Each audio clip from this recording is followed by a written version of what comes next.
What's up guys? So today we just saw a new video surface online that allegedly appears to show off the new DJI Mavic Air 2's Active Track 3.0 capability. Now this video, like most of the leaked information, is unconfirmed and leaves us wanting more. The Active Track looks pretty awesome as the video takes it through the ringer on a heavily forested bike trail. Now there is some information we can glean from this video. You can see the app looks more like the DJI Fly app versus the DJI Go 4 app. We can also see faintly in the top right corner what appears to be obstacle avoidance going off, as well as across the top you can see some indication of avoidance. It also looks like the controller was stationary during the flight, with the distance going up to 200 meters, showing a very decent horizontal range through very thick and heavily wooded area. One thing I hope comes with the Mavic Air 2 out of the box is the Mini's newly released manual mode for video.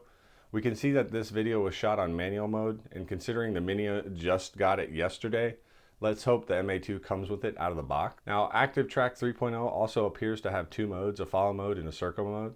Based on the indicated battery life, we can assume the leaked information of 34-minute max flight times are indeed correct. One of the things that I think about the MA2 is that it looks to be a competitor for the Skydio 2. The Skydio 2's Active Track capabilities are amazing. I'll put up some video of my own Skydio 2's Active Track, and it is awesome. It does a great job. So I see this as DJI's answer to the Skydio 2. The Skydio 2 and the MA2 are coming in at a similar price point, and the Skydio 2 has a nearly year-long waiting list at this point for new orders. So not only is this going to be a more available, slightly cheaper, and maybe even more capable than the Skydio 2. We can already tell that the range is a lot better. One of my biggest complaints about the Skydio 2 is that the range, once you get too far out, it's very, very bad as compared to like the Mavic 2 Pro or even the Mavic Mini. So expect an official announcement for the Mavic Air 2 on April 27th, with the release to follow within weeks. What I think it's going to be most likely a week, maybe two at max. So that's it for now.